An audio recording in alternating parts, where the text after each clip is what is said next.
people are in college, I tell them like, you're not realizing it, but I try to make them realize that, dude, these are the best days of your life. It's gonna go downhill. Just try to make the most of it.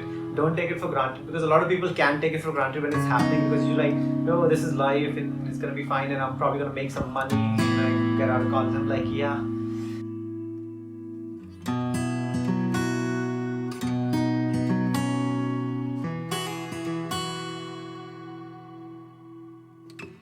So after coming out of the theater, I just felt very free. I felt like, okay, now I belong in the city.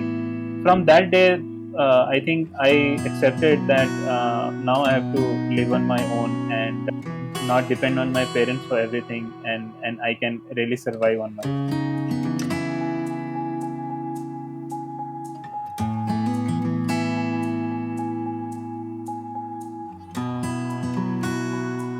He takes a right turn, very sharp, loses control of the car.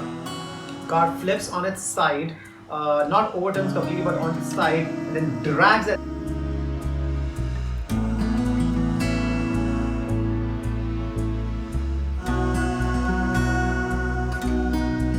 You have a feeling, right? If someone is watching you, or if someone is just standing around, you get that feeling that someone is there.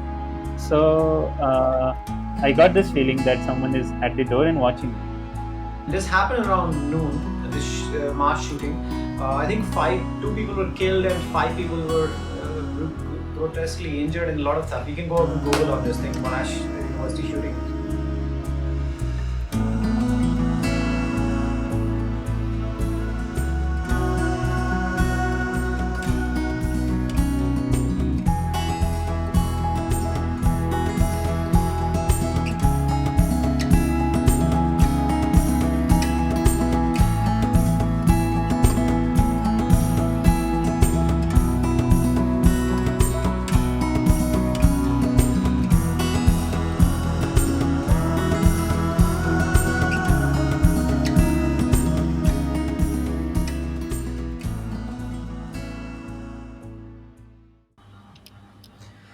All right, let's kick this off.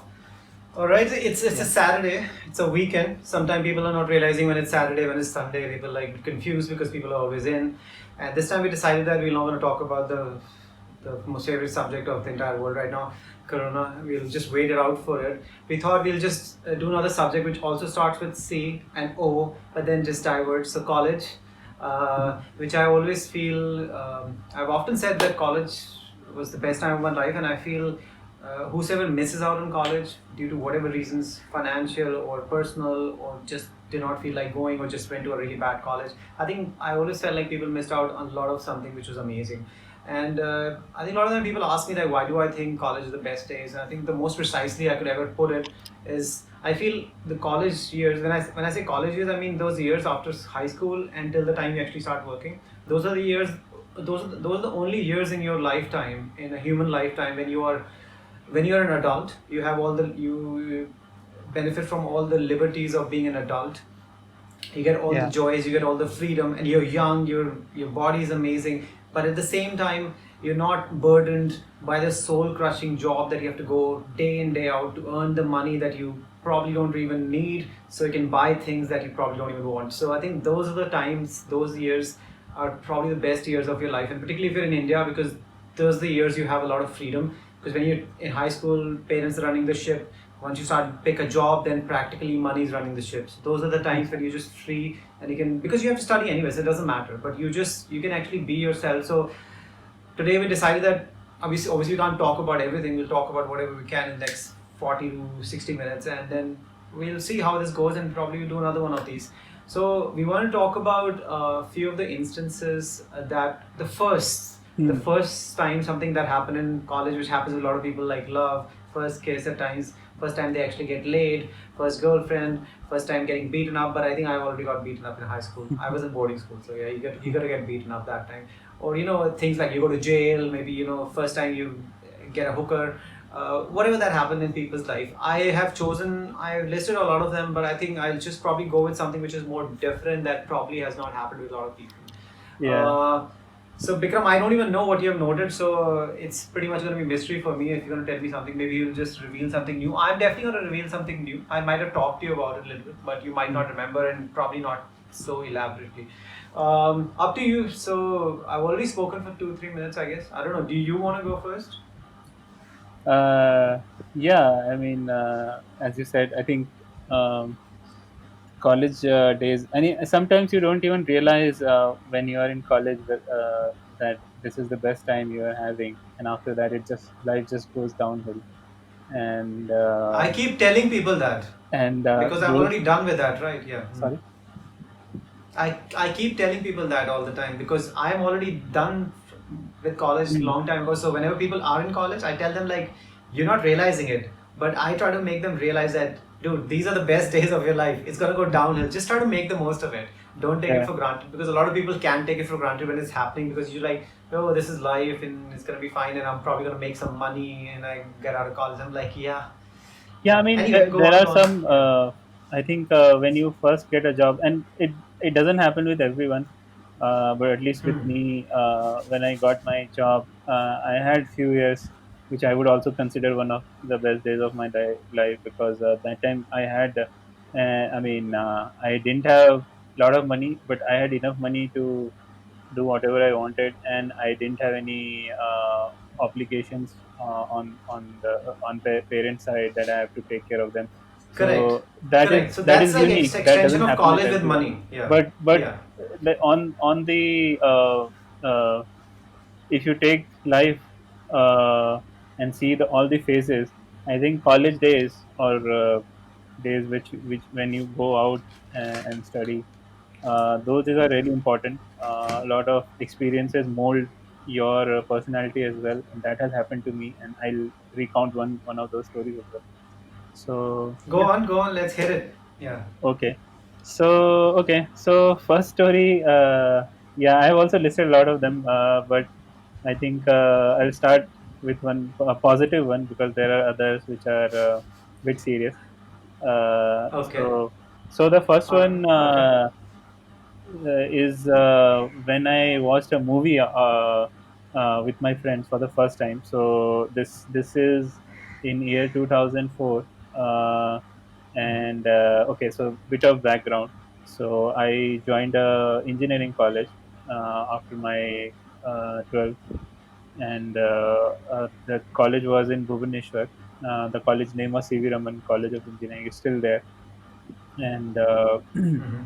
and 2004 I joined, and they had like all the colleges they had hostels. Their hostels were a bit different because the hostel was not in the college, so there were very few restrictions. Generally what happens is if the hostel is in campus, there are a lot of restrictions that when you can go out, when you should be back.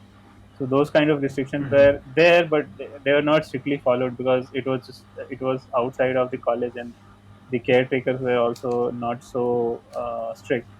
So we generally used to roam around, and this was 2004 Bhubaneswar. Bhubaneswar was still not so much developed. It was still a better city from compared to from where I am from. I lived my whole life in a very small town, so for me, it was a step up. For a lot of people, it was not because they came from better places, or not better places, but bigger places. So anyway, coming back to that story.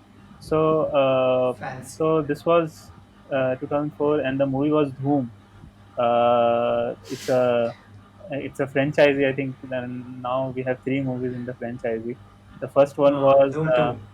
had Abhishek Bachchan. Abhishek Bachchan is a recurring character in all the movies, and the villain Hmm. changes in every movie. So the Recurring disaster, I would say. yeah, recurring disaster. Yeah. So this had Abhishek Bachchan and John Abraham and Isha Deol. Yeah, no one remembers her anymore. Oh, yeah. So There you go. so why I remember that moment, and this is not the first time where I have watched movies with my friends. Even in my school time, I used to go out with my friends and watch few movies. But this was something uh, this time I was away from home. I was on my own, and I had new friends because generally in school, those friends are childhood friends. You know them pretty well. You know how they would behave and how what type of topics you can talk with them. So this was something completely new. Like when I think everyone would have gone through that phase where they meet new people and they don't exactly know that how what type of person the other guy or girl is. So we were a bunch of friends and we went to see the movie. And this theater was also very far from the hostel because the hostel was in the outskirts of the city.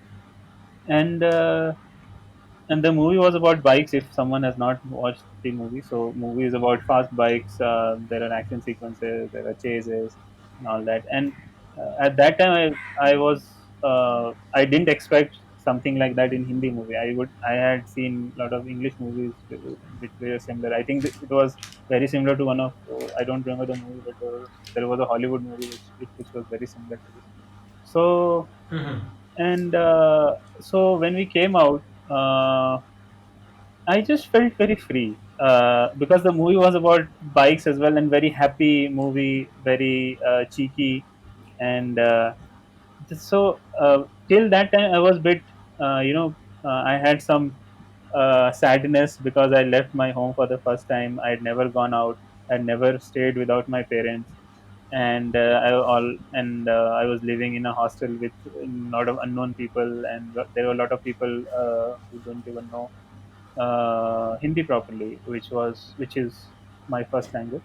So after watching that movie and coming out of the theater, the movie was not that great if you think about it. But at that point of time, there were no Netflix, there was no internet, there was no mobile data, anything that you can watch. Uh, so movies were the only form of entertainment for us during that time. So after coming out of the theater, I just felt very free. I felt like, okay, now I belong in the city. It really felt it. I really felt that, okay, I don't need to worry about anything. All these people who are with me, they are all my friends. And from that day, I think I accepted that now I have to live on my own, and uh, you know. Uh, uh, Not depend on my parents for everything, and I can really survive on my own. So it's a very small story, but it just sets up the college days for me. And from there on, there are a lot of things which happened, which I'll recount. So this is the first All one. right, so I think that was a little beginning of coming of age for you, watching that Yeah, movie and feeling that you don't have to rely on your parents. You can actually operate on your own, even if you can't drive or ride bikes like I don't know Ritik Roshan in that yeah. film. I don't know who was in this film. John Abraham. Yeah, So John Abraham, is it the first Doom? first Doom. Yeah, yeah. 2004. Oh, okay. Okay, got it. I thought that was the first one. So, and a lot of forgettable actors, including Deol family, including Bachchan family. Yeah, Luckily, they're no longer a recurring in any movie. They're not cutting at all. So they're just yeah, out, yeah, yeah. and I mean yeah, they're gone. They're yeah, gone. movie didn't play much part in it, in the story, but it kind of it was just a catalyst in setting up the college college days for me, as you say. Hmm. So yeah, so what's your first So one? I think I'll start with something which is also. How old were you in 2004? 19? I was 18. 18? 18. 18, right? So I started story, I was 19. This is 2001 because I'm a few years older than you. Hmm. So 2001, and I think the date of my memory, I was checking it earlier. I think it's probably 7th of January, which is a Sunday, 2001. I'm 19. So at that time, we used to have just a background. Again, we are in Melbourne. We live in a suburb. If you're anybody familiar with Melbourne, if they know, we used to live in Footscray, and that's like hinterland. So Hmm. without getting killed, it's just one of those really bad areas. Hmm. Um, everything is cheap. That's why we live there. Bad isn't like, you think about the first world, then you think bad. So, but Yeah. like things will happen. Like people can walk into your house and shit, man. So like they smoked up and they all on meth and stuff. So I remember once some guy walked into our house. He was Asian and he was 6 feet 4 inch tall. So you don't really get a 6 feet 4 inch tall Asian people, or as in India people just call Chinese. Everybody Chinese, okay. So not everybody Chinese. So oversized people call Asian, and Indian people they don't call Asian. They just call Indian because we're not really Asian. So anyway, so there was this guy who used to come to our place. His name was Naveen. We used to call him Naveen Bhaiya, but his full name was Naveen Stevenson because his mother was Indian, got married to some lad, white guy in Australia, so his surname changed. So he was already living in Melbourne for a few years. We don't know how old he was. He could be anything between 23 to 29, 23, 27, 28. We don't know. But we used to call him Naveen Bhaiya, and he had a job. He had a logistics job. He used to work from 6 a.m. till 2 p.m. Monday to Friday, and all of us were like 18, 19-year-old kids. So we just come from India to study. We were in first year college. So this guy used to come drive right after his work is finished at 2 p.m. on Friday, and then he will stay with us and pretty much literally just keep drinking till the Monday morning 5 a.m. and he'll drive down to his work. So think about that. Friday starting whenever he shows up by 3 p.m. keeps drinking till Friday, Saturday, Sunday, and Monday morning he'll just drive off at 5 a.m. Sporadically, randomly sleeping in between. Okay. So, and all of us, we had 2 apartments. We were supposed to legally only 4 people supposed to be living there in Indian people, but I think overall we generally had 8 to 16 people, give or take, at certain time. Those apartments were like close by. There was not those tall apartment building. It's just like single apartment. Just very simple. So this story happened. I was supposed to. Why I also remember because. Anyway, I'll come back to that later. So, this is in the evening. I think it's Sunday, 7th Jan, or day here and there. So, in the evening, and we've been drinking already. So, imagine it's Sunday. So, because Naveen has been there since Friday, so he's been drinking, probably slept a little bit. I was not into drinking. Naveen decides that let's go to a pub. But he didn't want to go to a pub. He wanted to play snooker or pool at the local pub and just have some beers. So we said okay, but Naveen had been drinking entire day. So I said that I did not drive. I still do not drive. I did not drive that time. So Naveen had this car. It was a pseudo SUV. It was around $22,000 at that time. And so another guy was going with us, Madhu, or we used to call him Madhu. His name was Abhishek. So Abhishek was with us. So I said let Madhu drive. Madhu was 18, but he knew how to drive. He was driving in India.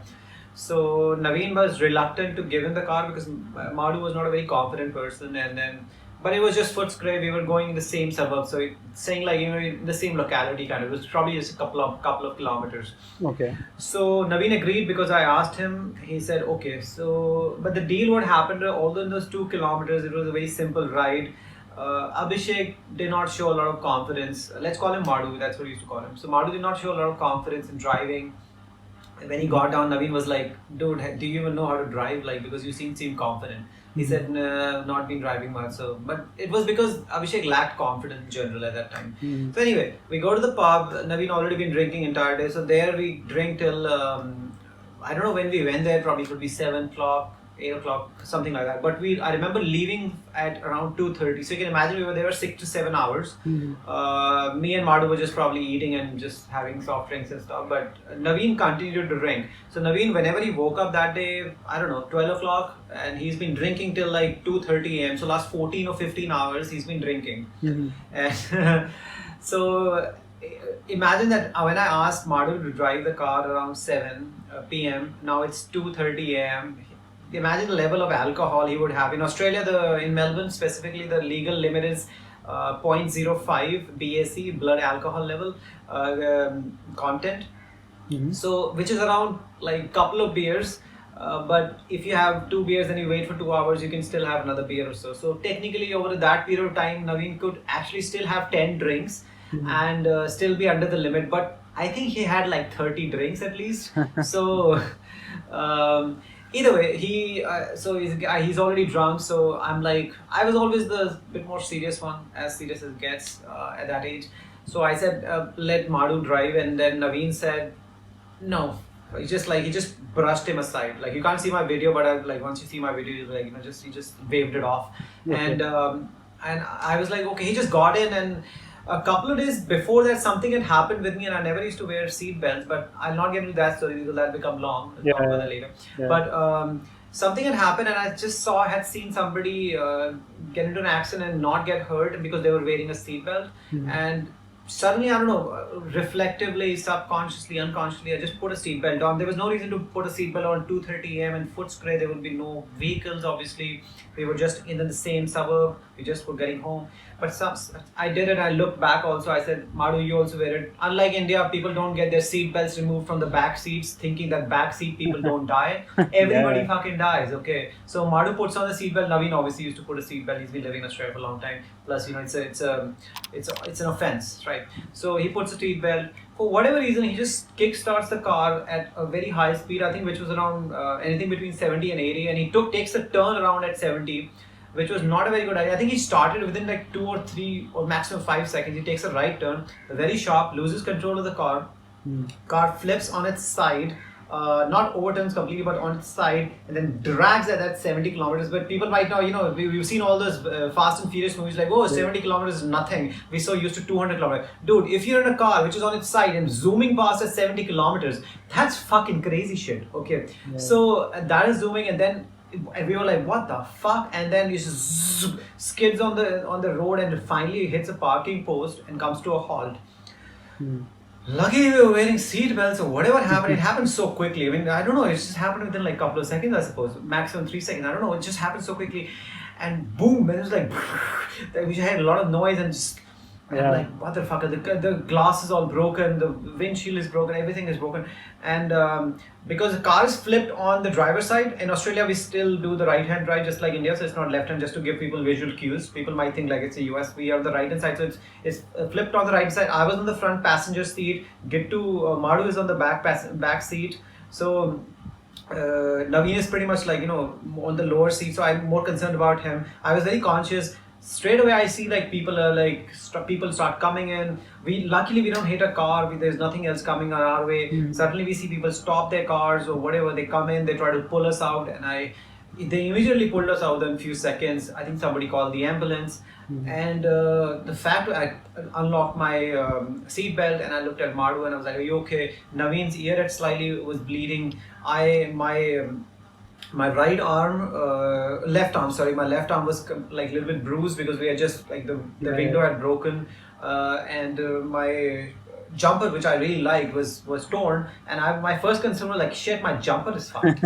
And it was bad. I mean, like, I think we got really, really fucking lucky. Plus, if I had not wearing the seat belt, I would have gone through the windshield and I would have become a vegetable or something, or died. I rather would have died than become a vegetable, right? I don't want to be like paraplegic for the rest of my life. But just got really, really lucky. Plus, we hit the parking post and we didn't actually end up, skidding off and probably flipping, flopping, and because we might have hit a bumper or this pavement and just flip-flopped a bit more, but we just came to a halt at a certain time. The car was completely, if you're seeing the car, it was wrecked. Just to give you an idea, that car which cost $21,000 was eventually sold in scrap for $500. So that's how bad it was, right? Straight away the ambulance comes in, and that ambulance guy, like I remember the lady or paramedics or whatever, they look at me, I'm standing straight, standing straight. Naveen is bleeding from his ear, but he's fine. They're telling us, they're like, are you okay? I said, I feel okay. I'm like, there was a little bit of bleeding and all, but we used to play sports, so it's not like, it wasn't completely something I've not seen before, but it was like, okay, we are okay, we didn't have any real injuries. And they said like, okay, we're gonna take you to the hospital because things happen, like, you get head injuries, you don't realize it straight away. And it just comes in later. I said, I just said yes to whatever they said. And the most pivotal part of the story actually happens is when I'm in the hospital and I'm fine. But it's just because a lot of luck played its part. Plus the seat belt, plus the luck. We didn't actually end up smashing into other people. It was just lucky. And I remember I was sitting upright on my bed in the hospital. And then 2 cops coming in Australia. They wear blue uniform, definitely in Melbourne at least. I don't want to talk about every city. But they're generally 2 of them come together, and then just the way you see in movies and CIS and all those things. So they're fairly tall, and I remember these 2 guys coming in. I distinctly remember, and then I don't know if mine was a proper room or not, but I remember these 2 walking in, And this was an hour after all these things had happened. And one of the guys didn't say anything. He was just quiet. But the other guy seemed really upset and angry. Mm. And he looked at me, and I remember still, I precisely remember what he said. I'll paraphrase, but something like on this tune, he said that. Uh, he was probably almost my age, what I'm right now. I'm 38, so I was 19. He's probably that age. And he said like, "Do you have any fucking idea what you did?" And he said like, and after that he said, "You should be fucking dead right now." And I did not get the entire idea behind what he just said, that I should be dead right now. But even when I did not understand exactly where he was coming from, even in that moment, I just in subconsciously in my conscious, I felt like he was so right. And he was just so right. And at that time, I think it just hit me that what the fuck did we do? And just to explain, if people not understanding what the fuck did I just do, was I let a person who was at least 8 times over the legal drinking limit drive the car and put myself in danger, put him in danger, put Madhu in danger.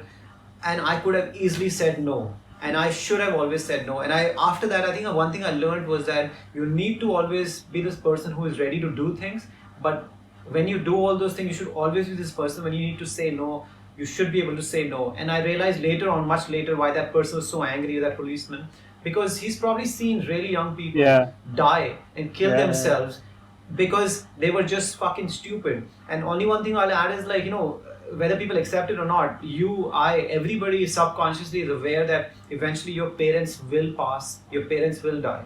And whether we think or not, we're okay. But a parent is never ready, or subconsciously or consciously ever thinks that their son or their daughters, their kid's gonna die, right? Yeah. So, but when something happens to their kids, like if I died at 19, that changes the entire ball game for my sister who was 10 years old that time, my mother who was in early 40s at that time, my father, and everybody that I knew, and people who were with me in the car, people I was living with, it just completely changed the ballgame. So I think all I needed to do that time was just say like, no, put the foot down and say like, no, you're not gonna drive the car. You just had 35 drinks, buddy. And but I didn't do that, and I just put myself in danger, put other people in danger. I should have done that, and that's why that person was so angry, because at that time he didn't care like who I was, what color I was, what age I was, well, sorry, what nationality, whatever. It doesn't matter. He looked at me and just saw somebody could have died, and he wanted to give me a piece of his mind, and I was very happy at the end. And later on, I think that is something a big learning for me at an early age, that near death experience, because of my own stupidity. I don't blame Naveen right now. I blame myself. And I take it as a learning, and I'm not sure if Naveen learned or not, but that's something I can't control. But that was a huge learning for me. So that was one pivotal story that happened very early on. Yeah, so I'm gonna let you take the mic. Yeah. Okay. So yeah, I think I when you were retelling this story, telling this story, if I had, because I had already read this story on your blog, so I already knew what all happened. So my expressions were very subdued. Otherwise, it would have been yeah. So okay. Yeah, I wrote a blog. Yeah. So yeah, I'll talk about a very weird experience. And this also happened in hostel. So just to give a background again, we only had a college hostel till first year, because it was a new college that time, and they didn't have enough hostel facilities for all the year students. So engineering is 4 years. So after first year, almost everyone had to go out. If someone wanted hostel facility, they can stay with the first years, because every year new batch of students would come, right? So if I wanted to stay in the hostel, I had to stay with juniors. So nobody used to do that. So this was again first year. I think it was near the first semester exams. So each semester is of so 1 year is divided into 2 semesters, and the first semester exam again in 2004. And so my hostel was in a very remote place. I mean, remote in the sense it was since the college was in the outskirts of the city. The hostel was also very near to the college, so that was also in a very outskirt area. The area was very good. It was called HIG, which I think very common in India. It's high income group. So it's a colony for HIG people, high income group people. So the college had taken some of those apartments and had converted them into hostels. But it was still a Mhm. very upcoming area.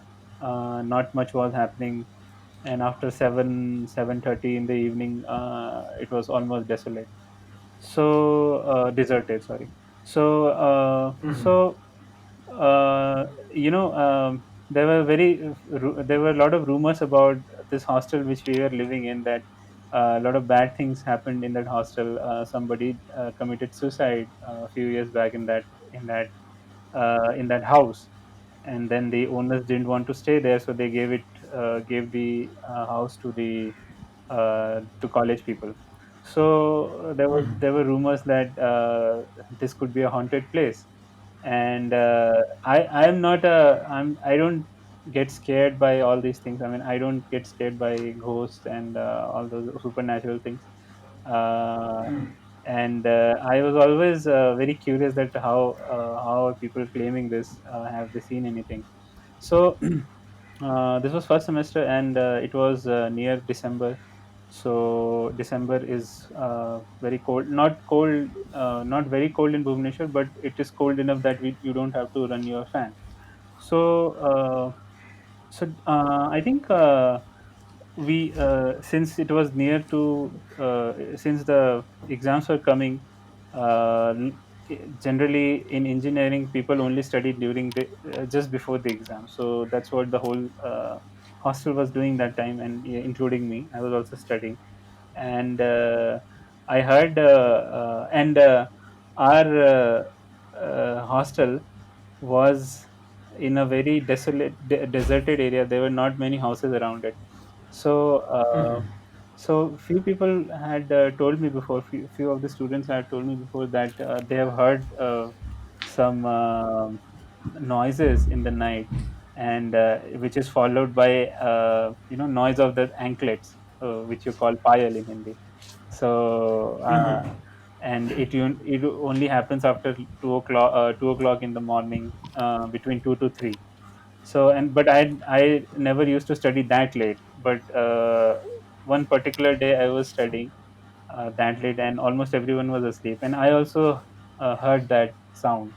So then I was very curious, where is it coming from, and it felt like it is coming from the road, which the main road which was there in front of our hostel. So and I am not one of the, as I told, I'm not easily scared about of all these things. So Mhm. I went out to the balcony. There was a big balcony in the house.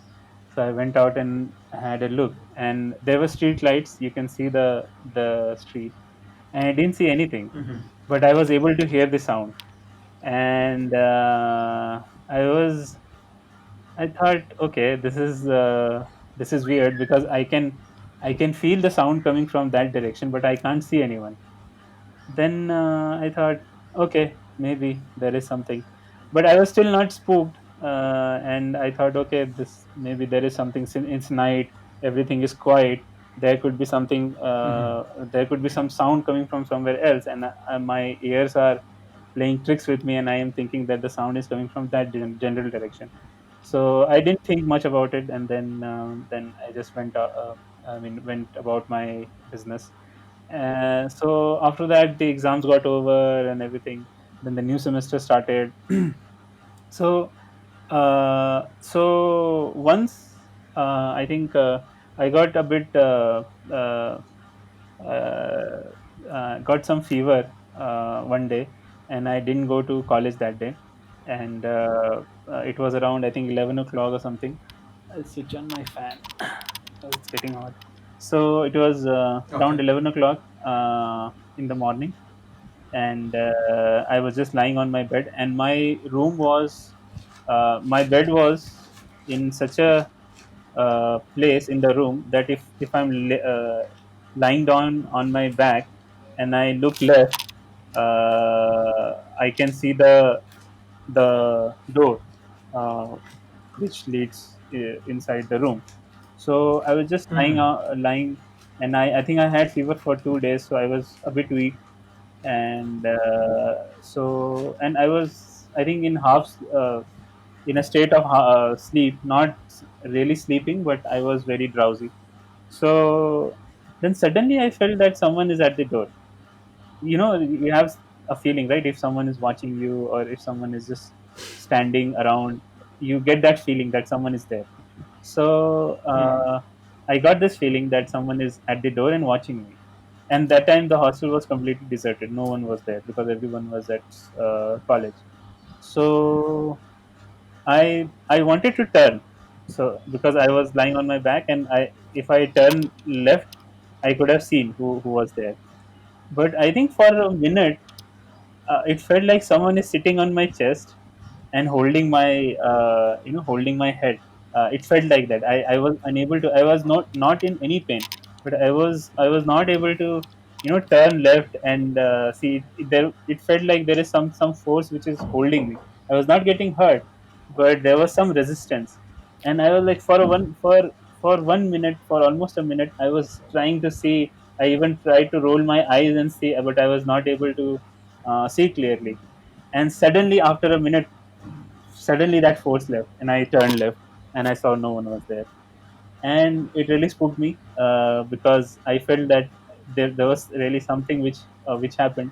But I still don't know whether this was something supernatural, or whether it was just because of my weekend state, is that happened. But that was the only, in my whole life till now, that was the only experience which you can say that it was like a supernatural or a ghost like experience. So that really stayed with me. I think I've told this story to a lot of people, and even then I was not so scared. I was scared for that moment for, I think, half an hour, and then eventually I was like, okay, whatever happens, I don't think they're going to hurt me, whatever is there. So that is something which I still think about. This is a for me. It's a funny story. I think we might actually do a section of ghost stories because I'll not have anything to contribute for a change. Yeah, I've just not had any ghost stories. Plus, I'm just such a big skeptic. I'm like, fuck this thing. Obviously, I'm gonna say to your story also that you probably just your mind playing games with yeah. you, It buddy. could be, but that's So why that's why I gave that background story where I talked about this sound, anklet sound coming from. So it could be just in subconscious. That could be, it was already there that there is something in this place, and then when that happened, I really felt that there is something supernatural happening to me. It could be that, or it could be maybe a supernatural phenomenon. I never know. well, fair enough. So I think this is way around almost 35-minute mark. So I feel like if we're gonna divide it, I can definitely go with one more story, and then we'll decide how we want to do it. Yeah. I will go with the next story. I'll go with is this is I'm 21, and this is exactly on October 21st. Unlike the 7th January, which might be 8th January, it could be 9th January. Hmm. But this is exact date because this is actually listed on Google, so that's why. Because just something which you hear a lot in United States, something United States is very popular for. I don't mean the burgers, cheeseburgers. I mean shootings, school Okay. shootings. Okay. So, which is completely rare. I think you also know because you know all my stories, so I can't Yeah. help it. Now, school shooting. This happened on 21st, which actually had a huge influence on my second book. I mean, I'll not digress, but that made my book what it is right now. And you've read that book, so. Hmm. It happened on 21st October 2001. Sorry, 2002. I was 21 years old. Hmm. I had just moved to Monash University campus. I used to study in RMIT, Royal Melbourne Institute of Technology. Not promoting it, please don't go there. If you want to go to Monash, but it's much more expensive. So Hmm. anyway, I was moving to Monash, and I had still not gotten a room. And I remember it must be my very first few days because first week I lived with guess who, Madhu again. His name had changed by the time to Gittu. So he was a nice person, very nice guy. A pushover, but very nice guy. Now. I was living with him till I could get my own room there, because I was not really studying there, so I was trying to figure out how to get a room. And so this happened when I was in his room. I had no college that day or work, so I was sleeping in. And Madhu was actually in college, which is just walking distance from residential campus. I was on the 7th floor. I can't be 100%, but it had 11 floors. So I think Madhu's room was in 7th floor. So I was sleeping, and I was sleeping fairly late, like till very late, I think till noon or something. And this happened around noon, this mass shooting. I think two people were killed and 5 people were grotesquely injured and a lot of stuff. You can go and Google on this thing, Monash University shooting. We'll put pictures if Right. I find. So there are pictures. There are pictures. So anyway, what happens? I'm sleeping. I think it's 11:45 or something, or 12 in the afternoon, and I'm like in the morning. And I'm sleeping, Maru's out, and I'm like, and then I hear this, those loudspeakers come alive. Those, they must have I have never even seen them, honestly, but, for announcement, they must have for emergency. Yeah, so loudspeakers the start, because I'm like, it's 11:30, so I'm kind of awake only, like, but, even in college, you want to get out of the bed. So you're kind of like half asleep or half awake or whatever. So you hear it, you're like, and then the announcement comes, it's like, I don't know what it said, but I'll just give you like the gist of it. It said like, doesn't say anything specific. It just says, we're requesting everyone to stay exactly where they are. Please do not move. Which sounds very grotesquely eerily weird right now, because that's exactly what is happening right now. Forever, literally, right? Just stay exactly where you are. And I was like, I swear to God, this is exactly the feeling I got that time. I'm lazy, I'm like on my bed, and this announcement said stay exactly where you are, and I was like, thank you, because if you had asked me otherwise, that would have been difficult. I am anyway not moving. So I was like, this is fucking awesome. This is the kind of announcements I like. And then I think within like 15 or 5 minutes later or something, then we used to have intercoms, like internal phones, and he called me from university on the local line only. That time we didn't really use mobile phone that much, plus the internal lines were free. So he called me, there was a 4-digit code and you just call. Everybody had that phone. So he calls me, his room phone rings, and I'm like, you can't even see the number. So I pick it up, he's like, he said, Madhu. And I was like, yeah, Madhu. He's like, did you hear the announcement or something? Did you hear anything? What happened? I was like, no, I just heard a loudspeaker announcement. It says, stay where you are. I am exactly where I am, on the bed. He said, yeah, I can understand. That's why you're in the room, right? He said, something happened. Something very weird happened. I was like, what happened? He said, some punk. And as he said, like some Chinese dude. He's like some Chinese dudes went on, started fucking trying to kill everybody. And I was like, what the fuckers? It's like United States. And he's like, and guess what? United States has this reputation since forever. I'm talking 20 years ago. It still has the same reputation. And they always have this reputation. It just kind of escalates because of internet, people know. They have the reputation of like school shootings. And I'm like, what the fuck? I said, and then I was like, are you okay? I knew he was kind of okay, because if he's calling, then he's okay, right? But he's like, yeah, I'm fine. Like they've caught him. He was on the roof, and then the police chased after him and all stuff, or maybe I don't know, cordoned him off and then got him. So they pulled him in. Yeah. And he said, like, I think somebody's dead. He wasn't sure that time. He's like, I think somebody's dead, man. So like kind of weird. But Madhu also, like me, he was not very emotional person. Like he would not be like, oh my God, he will not get hysterical, oh my God, somebody's dead. He was just informing, and I was like, okay, this is kind of very weird. But again, we were not really that sensitive, or we didn't have the sensibilities developed at that time, EQ.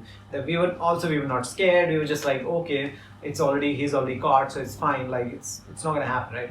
But that's something that happened. I was like, wow. Now when I look at it, and everything that's happens in the United States, everything happened right now because of this COVID thing. And I've been part of something, directly or indirectly. I was there, in that freaking university, within like a kilometer away from that academic block. And it's happening. Plus, I heard the announcement. It just happened, and I was there in that university, and I just moved into that university.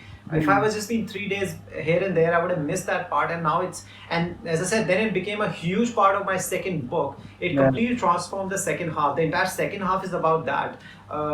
Because, and I don't want to reveal any of the plot, but that's something I feel like if that hadn't happened, I would have never written my second book in the first place, or at least it wouldn't have become what it became, because I already had the second book idea before that happened. But when I realized that something can become a huge part of the book, and if anybody reads the case, they'll understand the case had a lot more nuances, because his name, I'm not sure, his name was, Chinese name was Jiahang. He was 36 years old already that time. but his name there was, he had an English name also. I have to Google it. But what was his name?